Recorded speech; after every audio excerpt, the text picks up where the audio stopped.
guru-guru untuk dalam proses budaya positif. Nah, dalam budaya positif ini ada beberapa hal yang perlu kita kaji atau kita ulang kembali mengenai metode-metode atau praktek-praktek yang pernah kita alami sebagai guru pengajar.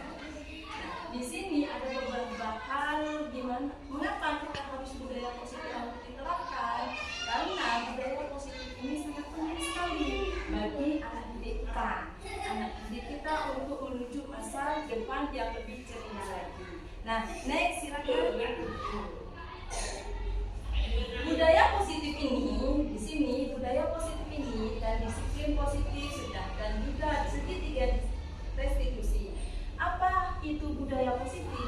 Budaya positif merupakan di sini budaya positif merupakan nilai-nilai, keyakinan dan kebiasaan di sekolah yang berpihak pada murid.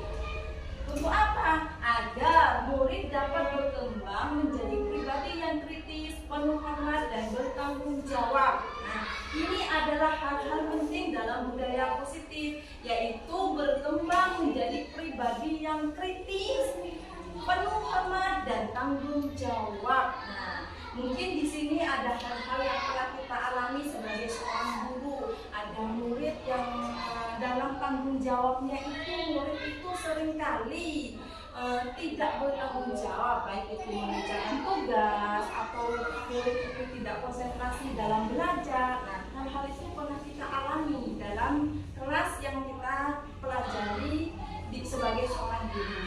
Nah, kemudian di sini contohnya budaya positif itu seperti apa? Contoh budaya positif di sini adalah kegiatan pembiasaan awal atau akhir pembelajaran. Misalnya, kita semua sebagai seorang guru pernah menerapkan kebiasaan awal seorang siswa dalam memasuki kelas. Misalnya, siswa itu memasuki kelas dengan mengucapkan salam pertama kali. Kemudian ketika duduk sebelum pelajaran dimulai, siswa itu kita ajak atau kita terapkan dengan budaya positif dengan membaca doa, dan juga di akhir pembelajaran agar pelajaran apa yang kita pelajari hari ini dapat bermanfaat dan nantinya bisa kita teruskan pada SMP nanti. Nah, seperti itu. Kemudian disiplin positif itu apa? Disiplin positif di sini adalah suatu pendekatan untuk menerapkan disiplin dari dalam diri anak tanpa hukuman dan hadiah. Nah, yang dimaksud dengan disiplin itu tanpa hukuman dan hadiah, maksudnya di sini anak itu sudah terdidik, anak didik kita itu sudah terdidik dari awal. Jadi tidak tanpa hukuman dan juga tanpa hadiah. Intinya disiplin itu diterapkan dalam dirinya sendiri. Tidak tanpa hanya kita harus memberikan hadiah dia baru disiplin, tidak. Kita memberikan hukuman dia baru disiplin, tidak. Nah, disiplin itu diterapkan dari dirinya sendiri, dari lubuk hatinya sendiri. Dia ingin disiplin. Misalnya disiplin di sini kita menaati peraturan setiap hari Senin mengikuti upacara. Misalnya kita harus menaati peraturan dengan bagaimana? Misalnya dengan berpakaian, dengan atribut lengkap, mengikuti upacara seperti itu. Nah, itu timbul dari dirinya masing-masing. Tidak harus disuruh oleh gurunya. Tidak. Anak itu sudah merasa, oh sekarang hari Senin, sekarang saya harus berangkat pagi, saya harus mengikuti upacara, bangun pagi. Nah, seperti itu. Itu adalah penerapan disiplin. Kemudian contohnya di sini juga ada disiplin itu, contohnya yaitu bangun pagi, menyelesaikan tugas tepat waktu. Kan ada kan murid dari kita yang tidak mengerjakan PR, Bu, alasan lupa, ada enggak? Nah, ada Bu, ya. Murid itu terkadang kita, Bu, lupa Bu, PR-nya yang kemarin sudah saya kerjakan Bu, tapi ketinggalan di rumah bukunya. Ada yang alasan seperti itu. Atau ada yang seperti, Bu, PR-nya lupa dikerjakan soalnya kemarin saya ketiduran. Nah, ada yang seperti itu. Banyak alasan anak didik kita itu dalam perubahan disiplinnya. Nah, untuk itu sebagai guru, kita sebagai pendidik, kita tidak henti-hentinya mengajak murid kita itu untuk selalu menerapkan disiplin itu agar secara kontinu, secara berkelanjutan dia terbiasa dengan disiplin yang diinginkan oleh kita semua. Nah, kemudian di sini yang selanjutnya yaitu segitiga restitusi. Segitiga restitusi itu apa? Segitiga restitusi itu adalah proses menciptakan kondisi bagi peserta didik untuk memperbaiki kesalahan mereka sehingga mereka bisa kembali pada kelompok mereka dengan karakter yang lebih kuat. Nah, di sini contohnya segitiga restitusi, contohnya yaitu menstabilisasikan identitas, kemudian validasi tindakan, dan menyayangkan keyakinan. Nah, nanti dari slide selanjutnya saya akan menjelaskan di sini seperti apa segitiga restitusi itu. Nah, next silakan. Nah, selanjutnya kita membahas di sini adalah mengikuti apa saja sih budaya positif itu. Nah, di sini saya ada brosur atau ada pamflet di sini menjelaskan budaya positif. Malu, aku malu jika satu datang terlambat, kemudian tidak mengerjakan tugas, kemudian di sini dalam hal di sini adalah malu ketika ada hal-hal yang tidak saya kerjakan kemudian ketahuan, misalnya seperti itu. Ada banyak di sini budaya positif aku malu jika. Nah, jikanya di sini ada beberapa hal yang di sini bisa kita baca. Nah, saya di sini memberikan contoh hanya beberapa hal yang pernah saya alami dalam sekolah ini. Kemudian tujuan dari penerapan budaya positif ini apa? Kenapa harus ada budaya positif? Ada tujuannya itu untuk apa? Nah, di sini tujuannya yaitu menumbuhkan karakter anak, menciptakan suasana pembelajaran yang menyenangkan, dan terwujudnya peningkatan hasil belajar siswa. Terciptanya kerja tim warga sekolah yang kompak. Nah, di sini saya akan menjelaskan satu persatu. Karakter anak. Nah, karakter anak. Kita berhadapan dengan siswa yang berbeda karakter. Mungkin dari kehidupan keluarganya, mungkin ada siswa itu yang tidak memiliki keluarga, yang tidak lengkap. Nah, di situ ada karakter-karakter tersendiri dari anak. Nah, sebagai seorang guru kita harus bisa mengetahui karakter anak kita, anak didik kita yang A seperti apa, karakter anak didik kita yang B seperti apa. Nah, bagaimana cara pendekatan kita kepada anak tersebut? Nah, misalnya anak itu tidak memiliki orang tua, misalnya, bagaimana kita sebagai seorang guru dan juga sebagai ibu kedua di sekolah itu menerapkan bahwa anak didik kita itu tidak hanya di rumah saja tidak memiliki, tapi di sekolah juga dia rangkul. Sayalah orang tuanya, kamu di sini. Sayalah gurunya yang memberikan inspirasi semangat untuk belajarnya. Nah, kemudian di sini menciptakan suasana pembelajaran yang menyenangkan. Nah, kita akan membuat suasana kelas yang menyenangkan. Maksudnya gimana? Intinya ketika anak itu sudah masuk ke kelas, sudah masuk ke sekolah, dia itu adalah tanggung jawab kita. Nah, kita yang akan nantinya memberikan yang terbaik buat dia. Kita yang akan memberikan suasana yang menyenangkan sehingga ketika berada di dalam kelas dia tidak lagi merasa bosan, dia tidak lagi merasa jenuh, tapi selalu bersemangat, selalu aktif.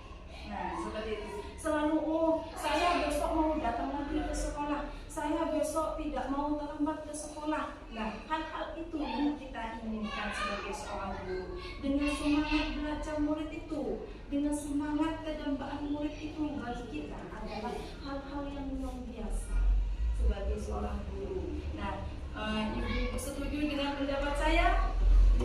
Alhamdulillah. Nanti Ibu kita akan setelah pembelajaran ini mungkin ada inspirasi yang terbaik demi masa depan anak kita. Selanjutnya di sini terciptanya tim kerja warga sekolah yang kompak. Ini sangat penting sekali.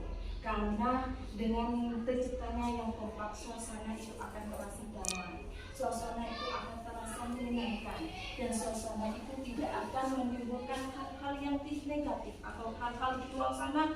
Dengan sekolah, sekolah itu kita masukkan anak didik kita ke sekolah sana, SDN lengkap 1.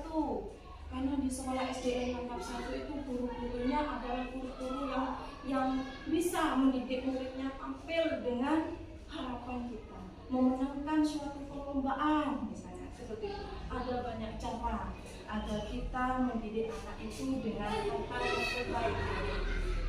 Oke, next selanjutnya.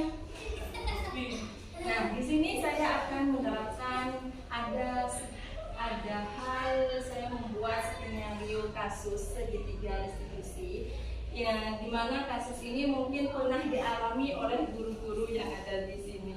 Nah, kasus ini saya sebagai contohnya, yaitu saya akan membacanya. Skenario kasus.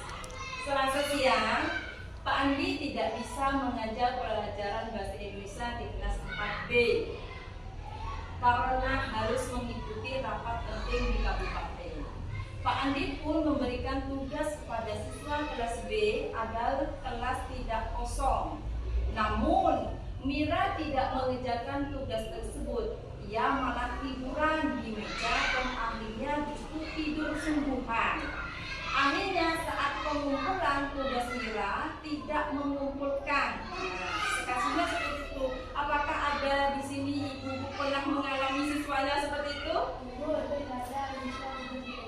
Ya, terkadang saya juga mengalami seperti itu. Nah, segitiga kasusnya seperti apa? Nah, segitiga kasusnya di sini ada beberapa hal. Menstabilitas identitas. Nah, maksudnya di sini guru itu memanggil siswa itu, memanggil dulu siswa itu. Nah, guru menanyakan kepada siswa di sini namanya Mira, kenapa dia tidak mengerjakan tugas? Kenapa Mira tidak mengerjakan tugas? Ada apa Mira? Nah, kenapa ketika ibu keluar atau Pak di sini Pak Andi keluar karena kepentingan rapat? Nah, Mira itu tidak mengerjakan tugas. Apakah Mira itu tidak mengerjakan tugas hanya kepada Pak Andi saja atau kepada guru yang lain? Atau Mira itu sering tidak mengerjakan tugas? Nah, kita tanyakan dulu, panggil siswa tadi Mira itu, kita tanyakan bagaimana Mira itu tidak mengerjakan tugasnya. Kemudian yang di sini menanyakan keyakinan. Sebelum menanyakan keyakinan, kita validasi tindakan dulu.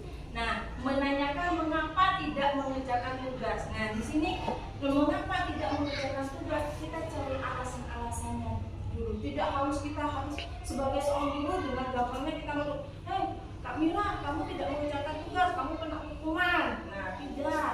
Kita tanyakan dulu alasannya Mira. Kenapa Mira itu tidak mengerjakan tugas di sini? Alasannya apa? Mungkin ada alasan Mira itu tidak mengerjakan tugas. Mungkin hanya pada waktu Pak Andi itu rapat, yang kemarin-kemarinnya Mira itu mengerjakan tugas. Mungkin seperti itu.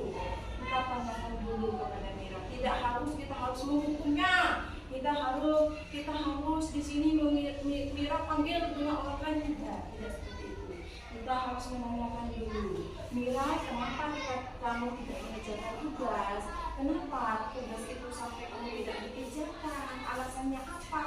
Nah, mungkin nanti Mira akan menjawab, mungkin pada waktu itu Bu saya ketiduran di kelas. Kenapa? Karena pada waktu itu ada di rumah Bu ada keramaian, saya tidak bisa tidur Bu. Jadi saya tidurnya belakang. Ketika masuk di kelas, ada alasan banyak.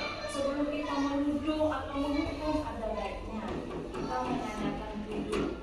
Kita menanyakan dulu kepada Mira apa yang terjadi dengan Mira itu. Kemudian di sini menanyakan keyakinan. Menanyakan keyakinan itu akan sudah disepakati mengenai tanggung jawab. Misalnya sebelum kita masuk ke kelas, kita punya kesepakatan dengan murid. Kita punya kesepakatan, keyakinan dengan murid. Pada waktu istirahat misalnya, murid istirahatnya jam sekian, nanti maksudnya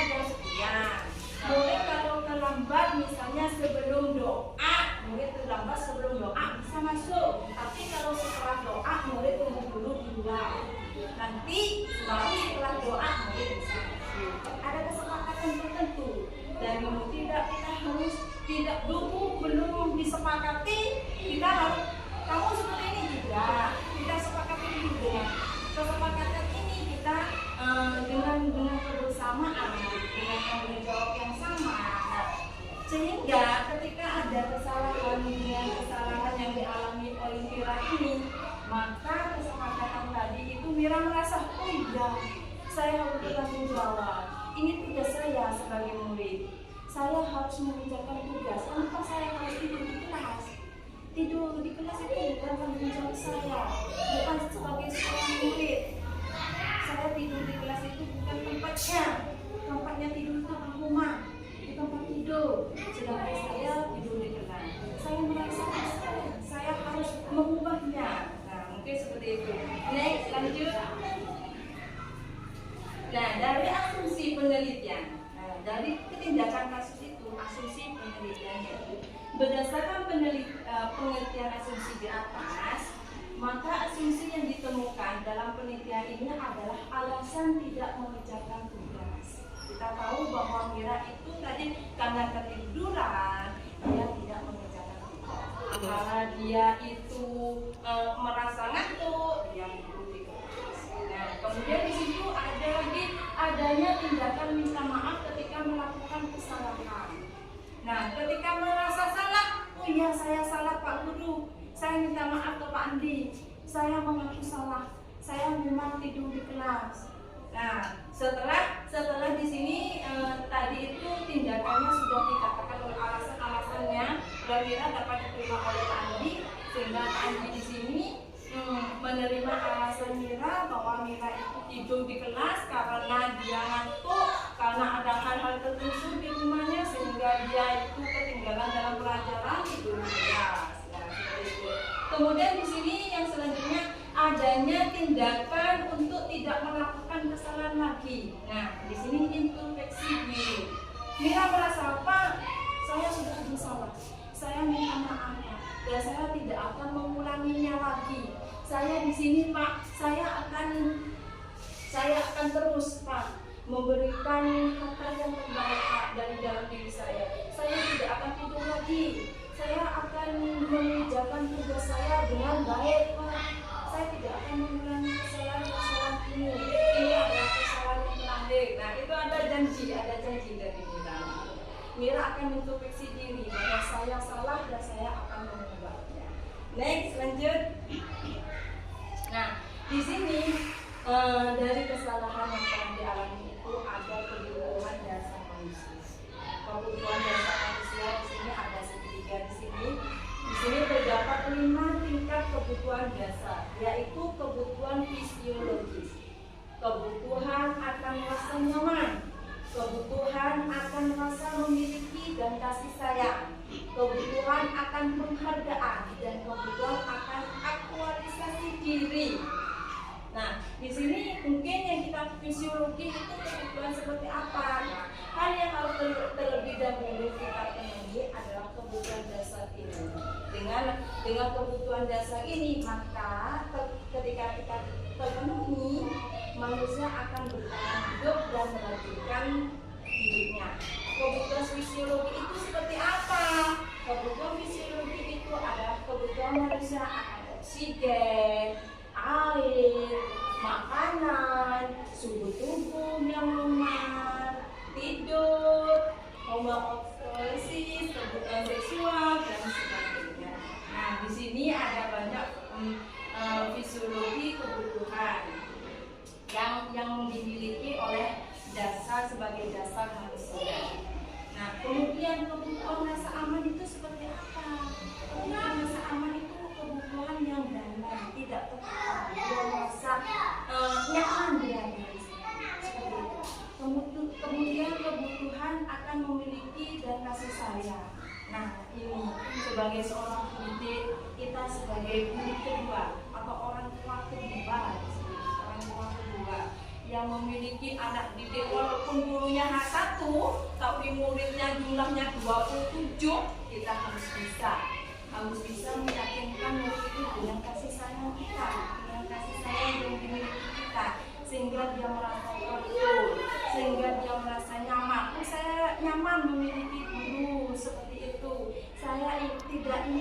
ketinggalan dalam pelajaran. Mungkin seperti itu kalian rasanya.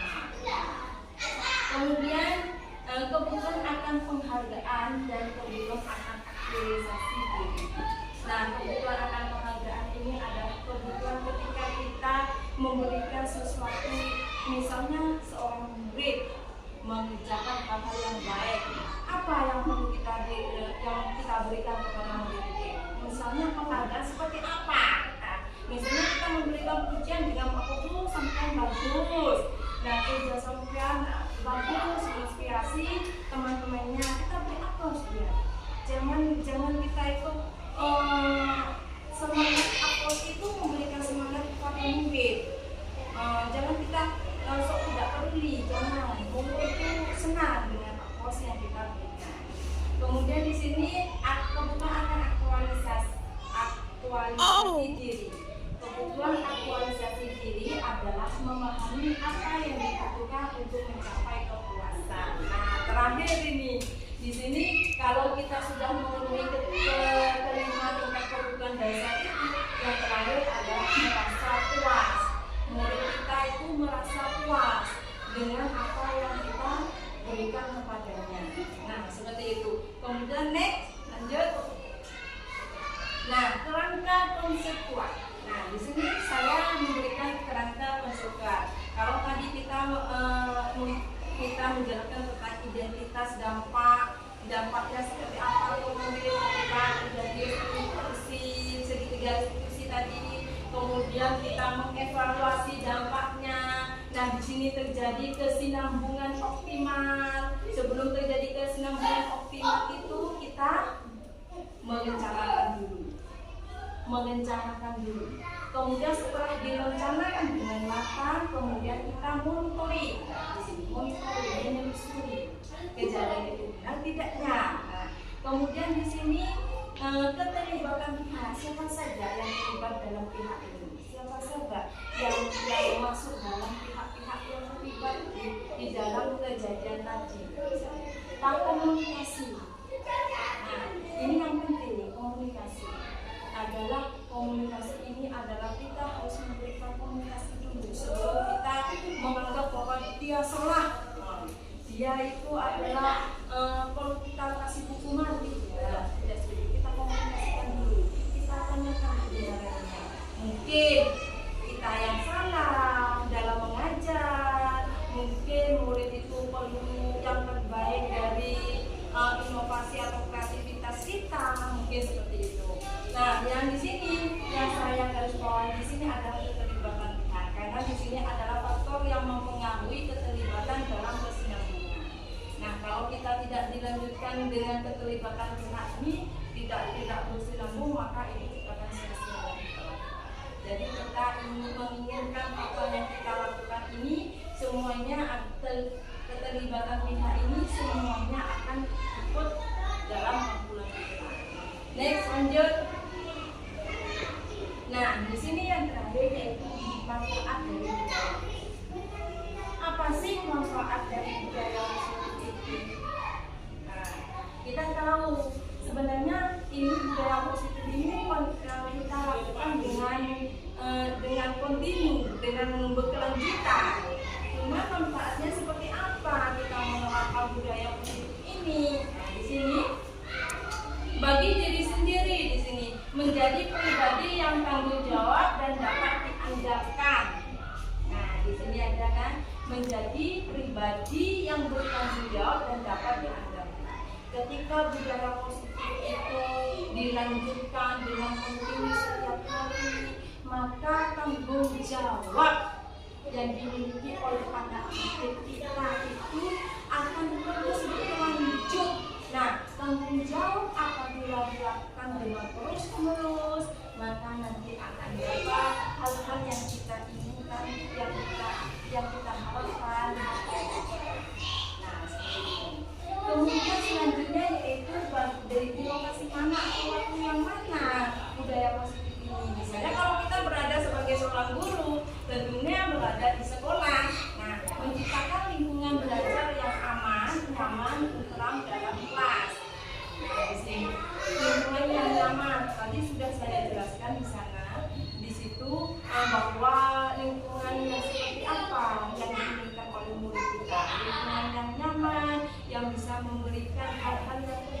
sehingga murid itu tidak jenuh, tidak bosan, dan ingin masuk terus. Nah, seperti itu. Saya ingin ke sekolah, besok saya mengharapkan sekolah itu pelajaran ini ternyata gurunya oke lah, bebas lah. Nah, mungkin seperti itu. Lanjut selanjutnya yaitu dalam kelompok. Dalam kelompok ini menyelesaikan tugas dan pekerjaan dengan baik dengan baik dapat menambah rasa percaya diri kita. Nah, jika sudah menyelesaikan tugas dengan baik, ketika nanti diulas kembali oleh guru, dia percaya diri. Bu, saya sudah mengerjakan tugas, Bu. Saya nanti akan tampil, Bu. Misalnya tugasnya presentasi. Bu, saya nanti akan tampil, Bu. Soalnya saya sudah siap dari rumah, Bu. Misalnya seperti itu. Mungkin terkadang seperti itu. Ini hasil karya saya sendiri. Nah, saya nanti akan tampil di depan, Bu. Saya akan memberikan hasil dari karya saya. Nah, ini adalah hal-hal yang baik, yang membuat kita sebagai seorang guru berhasil dalam belajar. Kemudian selanjutnya hasilnya di sini, ketika kita bekerja dan berinteraksi dapat membuat kita disukai dan dihormati oleh orang lain. Nah, itu timbul dari hati kita. Ketika kita merasa saya sudah menampilkan hal yang terbaik, saya akan memberikan hal yang terbaik itu dari hasil karya saya. Nah, dari situ ketika kita menghormati orang lain, maka orang lain juga akan menghormati. Sebaliknya, ketika kita itu tidak peduli, maka apa yang kita dapat? Yang kita dapat kita adalah yang tidak kepedulian juga. Nah, saya inginkan guru-guru di sini adalah memberikan penampilan yang terbaik buat guru. Saya yakin guru-guru di sini lebih baik dari saya, dan saya di sini perlu pelajaran dari guru-guru senior. Mungkin dari sini kita dapat mengkaji. Saya di sini hanya memberikan inspirasi ke depannya. Seperti ini hanya seperti itu. Dan kurang lebihnya saya tidak menggurui ibu-ibu di sini. Soalnya saya merasa guru-guru di sini adalah guru yang lebih hebat dari saya. Saya perlu belajar dari guru-guru di sini. Cuman saya di sini karena saya memiliki tugas seperti ini untuk memberikan inspirasi mungkin, dan kita selalu mengingatkan seperti itu. Nah, lanjut next. Terima kasih. Semoga bermanfaat. Salam sehat dan terus semangat Ibu. Kita berjumpa lagi dalam periode selanjutnya, dan mudah-mudahan ini dapat bermanfaat dan dapat dijadikan hal yang